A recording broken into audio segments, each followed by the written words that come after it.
नमस्ते। हालैको चुनावले नेपालको राजनीतिमा भनौँ न एउटा ठूलै तरङ्ग ल्याएको छ। अब प्रश्न उठ्छ, के यो मतदाताको क्षणिक आवेग मात्रै हो कि यो कुनै ठूलो रूपान्तरणको संकेत हो?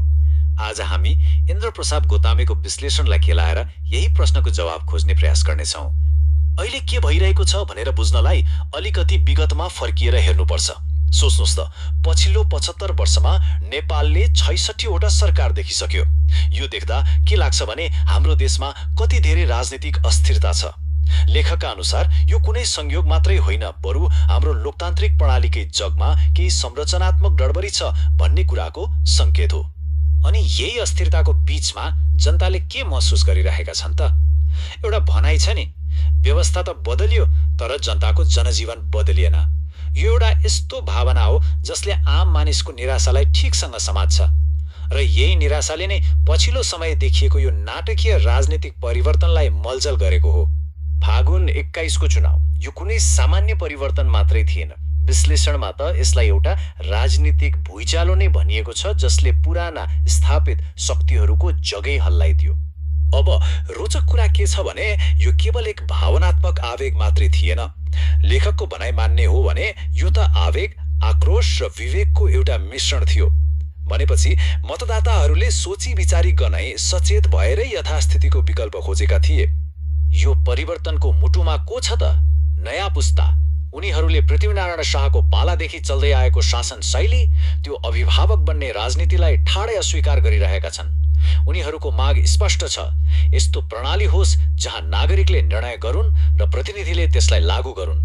यो एउटा ठूलो सांस्कृतिक क्रान्ति नै हो। त्यसो भए यस्तो भुइँचालो आउनुको खास कारण के थियो त? किन पुराना र स्थापित दलहरू, विशेष गरी कम्युनिस्टहरू यसरी कमजोर हुन पुगे? ल, अब विश्लेषणको गहिराईमा जाउँ। विश्लेषणले एउटा एकदमै महत्त्वपूर्ण प्रश्न उठाएको छ। कम्युनिस्टहरूको बलियो मानिएको 62% जनमत कसरी एकाएक नयाँ लोकप्रियतावादी दलहरूतर्फ सर्यो? स्थापित सिद्धान्त भन्दा पनि तत्कालका मुद्दालाई प्राथमिकता दिने यी नयाँ शक्तिहरूप्रति मतदाता किन यति धेरै आकर्षित भए? यो साँच्चै नै गम्भीर आत्मसमीक्षाको विषय हो। एउटा प्रमुख कारण थियो भनाइ र गराइ बीचको खाडल, जुन मतदाताले छर्लङ्गै देखे। एकातिर भाषणमा सर्वहाराको कुरा गर्ने तर अर्कोतिर व्यवहारमा नव धनाढ्य जस्तो जीवनशैली अपनाउने, यो दोहोरो चरित्रलाई जनताले पत्याएनन्। सैद्धान्तिक कुरा मात्रै होइन, व्यवहारमा पनि थुप्रै असफलताहरू थिए जसले जनविश्वासलाई कमजोर बनायो। जस्तै शिक्षा, स्वास्थ्य र रोजगारी जस्ता आधारभूत कुरामा ठोस सुधार ल्याउन नसक्नु, अनि पार्टीहरूभित्रको त्यो निरन्तरको शक्ति सङ्घर्ष र विभाजन। फेरि सिद्धान्तभन्दा परिणाम खोज्ने नयाँ पुस्ताको मतदातासँग जोडिनै नसक्नु। यी सबै कारणले गर्दा मतदाताहरू टाढिँदै गए।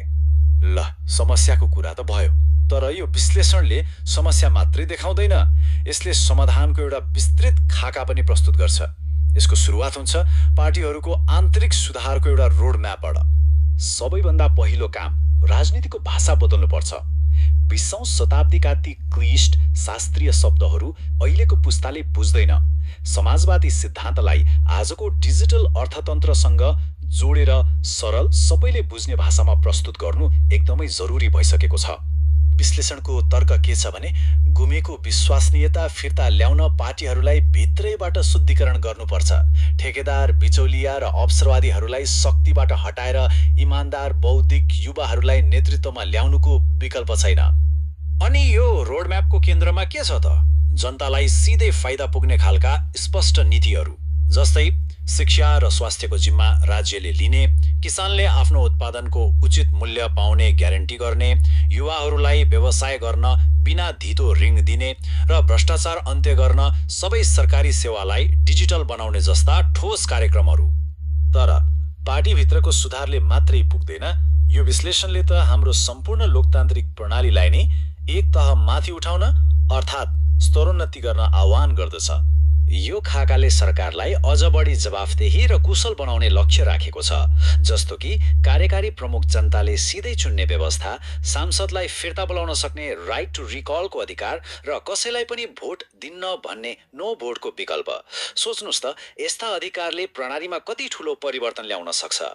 अब परराष्ट्र नीतिको कुरा गरौँ। विश्वमञ्चमा विश्लेषणले साँचो अर्थमा तटस्थ रहन सुझाव दिएको छ।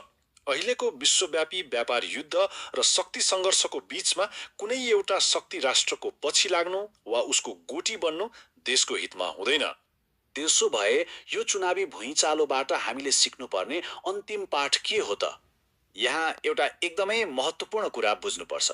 लेखकको तर्क के छ भने कम्युनिस्ट जनमत स्थायी रूपमा हराएको होइन, यो त केवल बाटो भड्किएको मात्र हो र यसलाई सही दिशा दिन सकियो भने फेरि फर्काउन सकिन्छ। यो चुनावी परिणामलाई यसरी हेर्नुपर्छ। यो कम्युनिस्टहरूको अन्त्य होइन, बरु यो एउटा कठोर वेकअप कल हो।